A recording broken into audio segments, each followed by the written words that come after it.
Audio Jungle.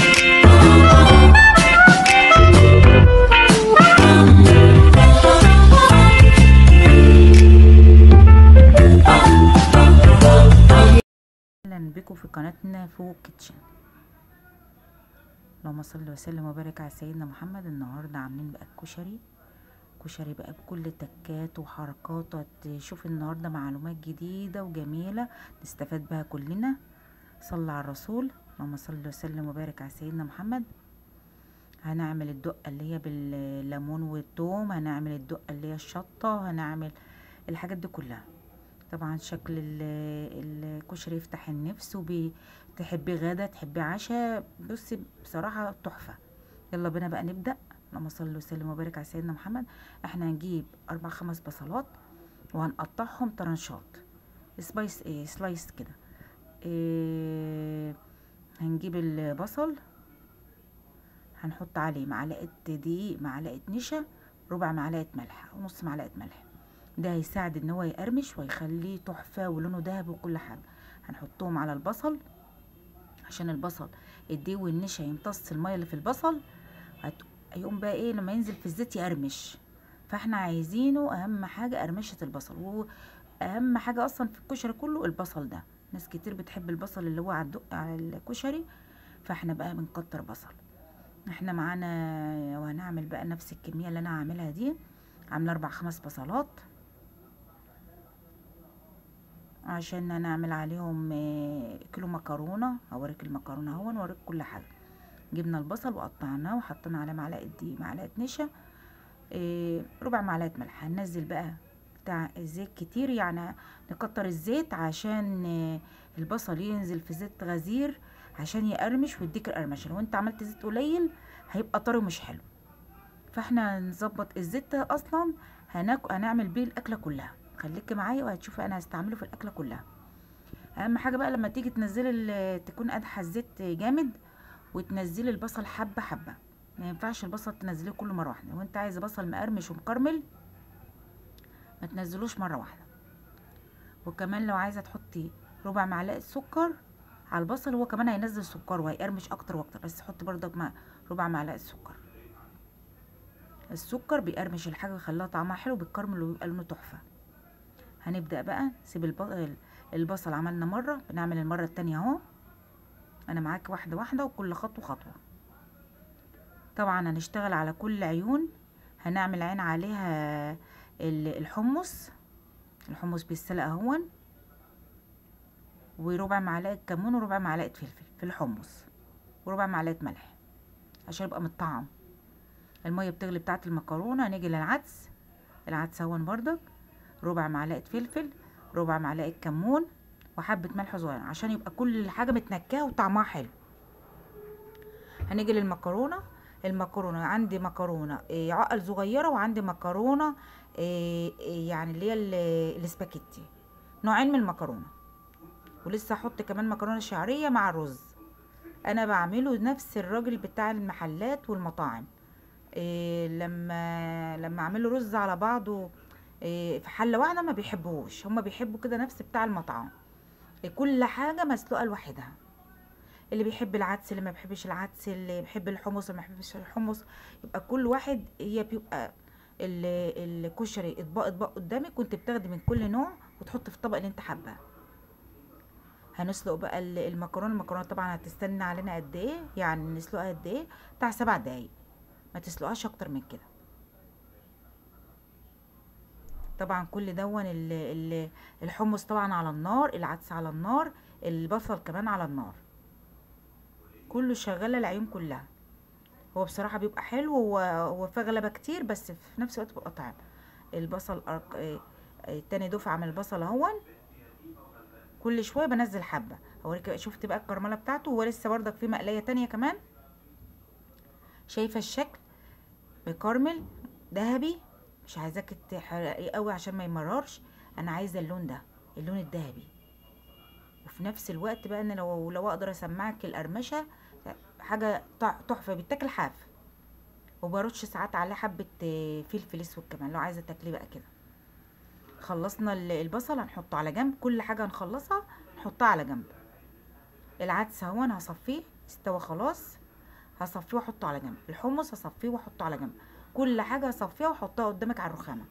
هندخل على الصلصه. اهو الزيت اهوت بتاع البصل. هحط حبه زيت على المكرونه.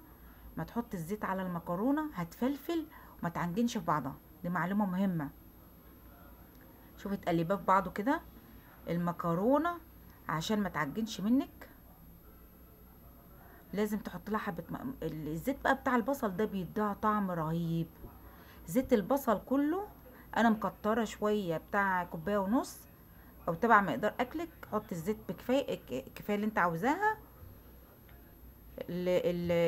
زيت البصل ده اللي هنعمل بكل حاجه. انا حطيت حبه اهو في الحله. هنعمل بقى تسبيكه الطماطم، الصلصه. حطيت حبه زيت من بتاع البصل. حطيت معلقه توم كبيره. هنستنى على ما تصفر. بدأت تصفر ننزل عليها بمعلقه خل، نفس طريقه المطاعم بالظبط. اعملي نفس الطريقه دي، هتتبسطي قوي قوي قوي من الكشري ده. طعمه جميل، بيجيب لاخر الشارع ريحته بصراحه.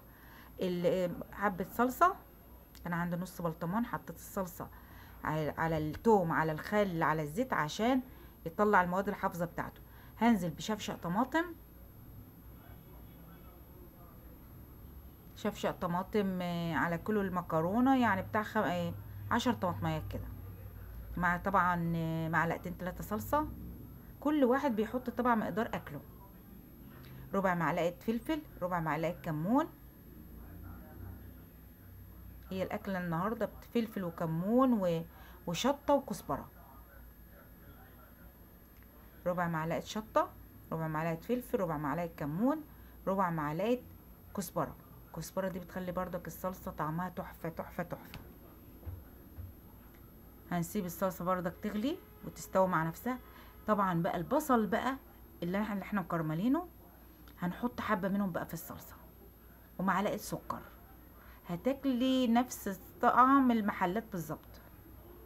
التركه بتاعه البصل في قلب الدمعه دي في قلب الصلصه بيخلي الصلصه طعمها رهيب. طبعا انت بتظبطي ملحك، بتظبطي حاجتك. معلقه السكر اهي عشان طبعا نعادل الحمض بتاع الطماطم. هنقلبها مع بعضها بنسيبها تتسبك. دعمونا باللايك يا جماعه، وحطوا واللي ما شافش قناتي قبل كده يتفرج عليها، وتكتبوا لي تعليقات بكلمه اللهم صل وسلم وبارك على سيدنا محمد. هنسيب الصلصه بقى تستوى. هنيجي نعصر ليمونتين للدق بقى بالثوم. معلقه ثوم، معلقه ليمون، وترجوهم مع بعض كده. توم ني ضربه في الخلاط. الدقه دي بتبقى على البارد. معلقه ليمون، معلقه خل، معلقه توم، وكوبايه ميه دافيه. كوبايه ميه دافيه. كله بيتقلب مع بعضه. هنزل بقى بالكمون. الدقه دي بقى بتعمليها انا بعملها دلوقتي في الطبق، في المطبقيه دي.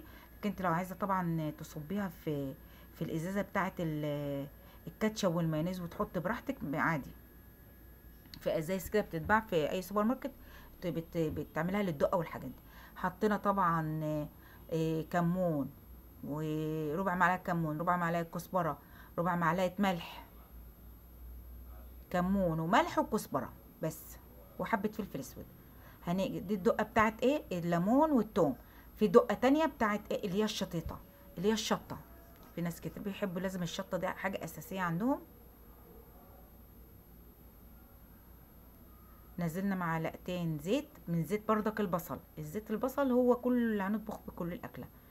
زيت البصل حطينا معلقتين زيت، عليهم معلقه شطه كبيره. الصلصه طبعا بدات تستوى. باخد كرنيب او كرنبين من الصلصه وتحطيها بردك في مطبقيه لوحدها وتسيبها على جنب. الدخان طبعا طلع، البخار هعمل بس انتوا شايفين هدخل بقى على الرز. كل ده خلاص خلص. هنقدح بردك نفس الزيت بتاع البصل، هنعمل بيه الرز والشعريه. نزلنا بكم معلقه زيت، عليهم حبه مكرونه شعريه، كل حاجه بعملها لوحدها، وبجمع في الاخر الطبق بقى تشوفوه دلوقتي معايا. بتحمر المكرونه الشعريه دي في الزيت لحد ما تدي اللون الذهبي، وتنزل عليها بالرز. معلقتين مكرونه شعريه على كوبايه رز، كوبايه ونص، طبعا اكلتك برضك. انا عامه ما بكترش في الرز، انا مكتره في المكرونه اكتر، تبع ما العيله بتاعتك بتحب ايه. انا عندي بيحب المكرونه اكتر، فمزوده في المكرونه. انت عايزه تزودي في الرز، ده حاجه براحتك، هو الطريقه قدامك، وانت بقى بتظبطي. هو ملهوش بصراحه يعني مقادير، انت تبع يعني ما بتظبطي بقى الاسره بتاعتك. اللهم صل وسلم وبارك على سيدنا محمد. دعمونا باللايك، وفي التعليق اكتبي لي اللهم صل وسلم وبارك على سيدنا محمد. هنحط بقى جزء من الميه، نغطي الميه على الرز. الرز طبعا بياخد قد ايه؟ يعني بتاع ربع ساعه. بعد ما تقومي معليه النار، اول ما يتشرب الرز الميه من عليه، تقومي موطيه البوتاجاز على العين الصغيره، وتسيبيه يستوى شويه. هنبدا بقى نغرف اول طبقه. طبعا براحتك، عايزه تحط المكرونه براحتك الاول، عايزه تحط الرز براحتك الاول، ده بقى انت وذوقك، حابه ايه حطيه. طبعا انا غاسله ايديا، ما بحبش اشتغل بالجوانتات. كنت الاول لو حد متابعني في الفيديوهات القديمه كنت بشتغل بالجوانتات. الجوانتات بتاخد نص البهارات مع نص كل حاجه. فدلوقتي انا بشتغل بقى بايديا. طبعا بتبقي غاسله ايديك مره واتنين وتلاته، فالنظافه دي اهم حاجه. العدس اهو، كل حاجه قدامك، وانت بقى بتظبطي الطبق بتاعك بذوقك.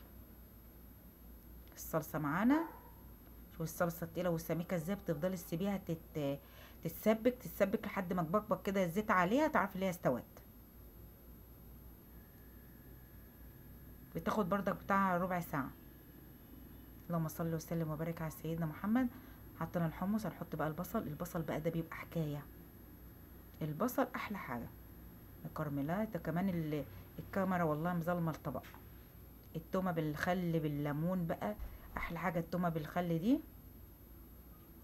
طبعا اصحاب المعده زي حالاتي كده، اللي المعده بتتعبكم، بلاش خل وتوم كتير. الصلصه، الشطه، كل حاجه